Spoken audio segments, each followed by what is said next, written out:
Hello and welcome back to my babies, apiaries. So glad you could join me again today. And if you're back, that means you haven't changed your mind yet. If you haven't watched part one of So You Want to Be a Beekeeper, please go back and watch part one as it will help you enjoy part two much better. So this is part two for all the new beekeepers coming on board.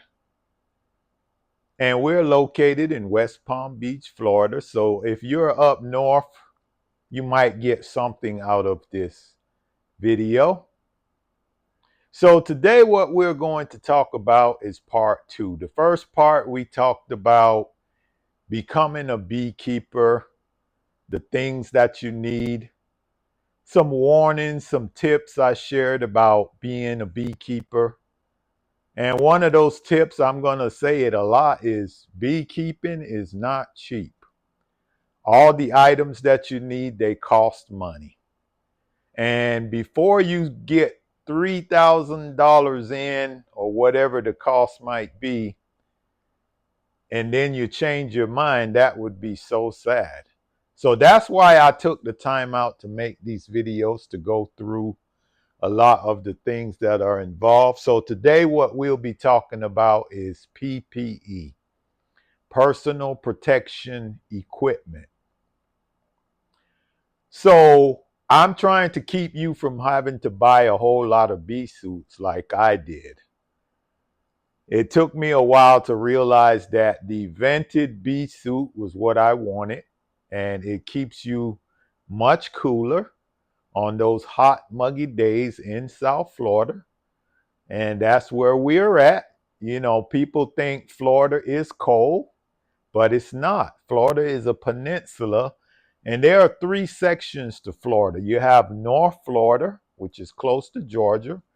You have Central Florida, which is in the middle of the state. And then you have South Florida. That's where we're located, deep down south. So today I want to talk about tools. If you look here, I have my tool bag. So this is something that you will also need. And that's a bag of tools. And this is what I take out into the bee yard. So what I'm going to do is I'm going to pull items out of here and we'll talk about these items. So the first item I have is going to be your very best friend. And I'll go into more details about lighting up the smoker. And this is the smoker. And I have a cap here. And what this cap does is it out my fuel so I don't waste fuel. It'll out my smoker and then I can reuse the fuel the next time I go into the bee yard. So this is your number one friend right here. And this is where you load all your fuel. So what I use in my smoker is sometimes I use burlap, sometimes I use cotton, sometimes I use pine needles, sometimes I use all three together. So this is a little picture of the burlap. This is what burlap looked like. And this is some cotton strips. You can burn these in your smoker. And so what that smoker does is it helps you out in the bee yard. It keeps the bees confused somewhat. Some people say it keeps them calm. I'm not sure I agree with that term, but what it does is the bees communicate with their antenna. So what it does, the smoke gets on the antenna and it messes up their communication. So they can't communicate or send attack orders to each other. And the smoke also masks the attack pheromones. So they don't communicate to an attack on you while you're inside of the hive. So your smoker will be your best friend out in the bee yard. And so my next tool that you'll need is a very important one, and that's going to be a hive tool. So let me get a hive tool out. I got a couple of different ones. This is my favorite.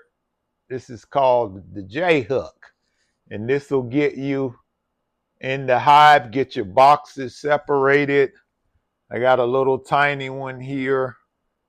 In case I drop one, I can always grab another one. So these are your hive tools, and they have many variations of hive tools.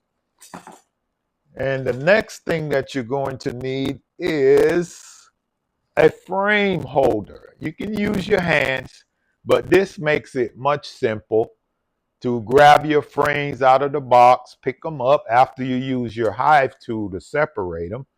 And this one actually has a lock right here. If you see that, you can squeeze the frame, turn that knob, and it'll actually lock on to the frame. Because sometimes these are actually, you'll drop the frame. You'll think you're holding it tight enough and the frame will actually fall right out, and then the bees will get upset if you drop that frame. So as I mentioned, you don't want to be clumsy going through your beehive. And the next thing is a bee suit. Well, let me show you my veils. I got a couple of different veils here. And if you notice, I have a little clear piece in the front of all my veils because the black screen makes it hard sometimes to see the eggs inside of the cells. And at my age, I'm getting up there. So I carry a couple of those different ones. I got the one with the hat here that you wrap around your chest. And you want to check that out. There's many varieties of veils. And these are just veils that I have to just, do something quick in the bee yard, or if I have a visitor that wants to go see the hive, I'll at least give them that. And here's like a long white shirt. This is usually what I wear out there. You don't want to have dark colors going out in your beehive. And we'll talk about that later in another video as to why. Here's another jacket. This is just a jacket that I have here. And as you see, I always have my little clear thing I can see out. And if you get a bee suit, just make sure you get these little loops on the end where the sleeves are. You always want to have that. That right there is to put your thumb in. So when you put your jacket, your sleeves don't slide down and the bees get to sting you on your wrists. And sometimes while you're putting the gloves on, you'll be pulling the arms up and you'll open a spot on your clothes for the bees to sting you. And so here's my full body suit. This is the one that I wear when the bees get really rowdy, or if I'm doing a cutout, I make sure I have my little window there that I can see out. And this is the material that's vented. If you take a look at that, air can pass right through that. And I make sure I have my little loop. This is built in. This is for your thumb. You can stick your thumb right there. And I'll show you the difference between the bee suits. If you look at that material, this is not vented at all. You'll sweat to death in that in the summer. And look at that one. Yeah, that's great. You got holes in it and air can pass through. So those are some of the things that you're going to need. And this bee suit, by the way, cost me $176. So remember I told you beekeeping was expensive? So these are just some of the items that you'll need. What you also want to have is a sweatband. I wear this out in the bee yard because you will sweat. You'll be surprised how much you sweat in that bee suit. Also, what you also want to have is some Velcro straps. Now, these Velcro straps, I brought a little boot in here for you to give you a demo. What's going to happen is if you wear boots like this, you want to pull your pants down over your boot And then you want to take this Velcro strap and wrap it over your pants like that. And so this Velcro strap keeps your pants leg tight. So the bees can't crawl up your pants leg and go bite you on your private parts or on your legs. So make sure you get a couple of Velcro straps for your ankles. The next item I have in my tool bag is a bee brush. Yes, you want to have a bee brush to brush the bees off. You'll figure it out really quick. Bees get in the way and you want to brush them off. So you need a bee brush, or you can get a bird's feather, a big one, a parrot's feather, anything that's soft. You just flick them off of your frames. The next thing I have here is, you definitely need that. That's to light my smoker. So you want to get an automatic one that lights. I'll give you a little quick. See that? Lights real quick and it cuts off. You can put it back in your tool bag. So I carry those around to light my smoker. And you always want to have some of this. This is called Be Calm. What this is 1-to-1 sugar water mixed with 2 cups of essential oils in water, spearmint and lemongrass oil. It has, let's see, I think it's 8 drops of lemongrass oil, 8 drops of spearmint, and you mix that with 2 cups of water, and then you mix your 1-to-1 sugar water, and this will help you out. This distracts the bees. When you're out in the yard, you smoke them, and then you spray some of this on the entrance. Being that it's not robbing time, because it will induce a little bit of robbing, but if you just spray a little bit, it won't be that bad. The bees will clean it up before any robbing starts. What you're also going to need is a frame holder. Now this here goes on the side of your boxes. Let's see. Oh, got it backwards. Hang on. There we go. So this clips on the boxes like that, and you see you can put your frames in here, and this will hold the frames. You can put 3 on here. You may just need to take 1 out so you can slide your frames over and check them one at a time. So all of these things I carry in my tool bag because you're going to need them in the bee yard. Because once you get out there, you want to be fast with your inspections. You don't want to go out there and take all day. Also, what I have is some beetle traps. I carry a couple of these in case I need to reload them, take the old ones out. These are the reusable ones. And they have some that's not reusable. Let's see if I have one. There we go. So got some of these that's not reusable. You fill them with oil. They trap the beetles in them, but what happened is the bees propolize the top sometimes, so you'll have to check them when you go in. And I also have some dryer sheets for the hive beetles. I hardly have to use any of this stuff, but I just keep it on hand because I have a healthy colony. So what happens is my bees keep the hive beetles at bay.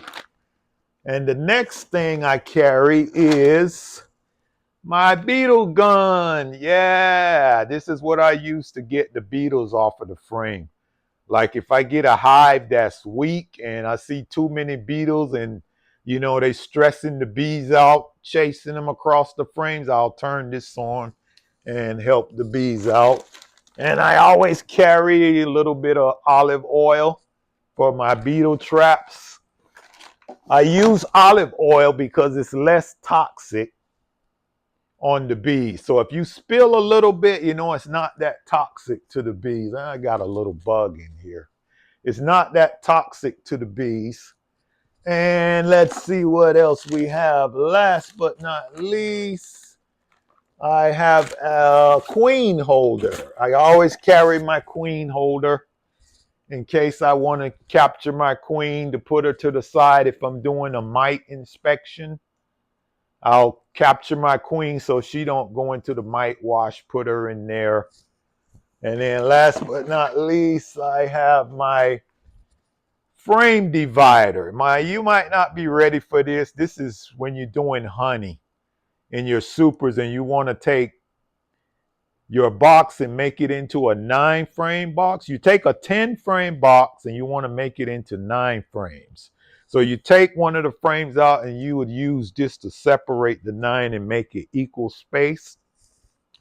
And the reason you would be doing that is because the bees will build the frames out fatter and you'll get more honey on the frames. And last but not least, you're going to need one of these little things here. This is a mite wash bucket.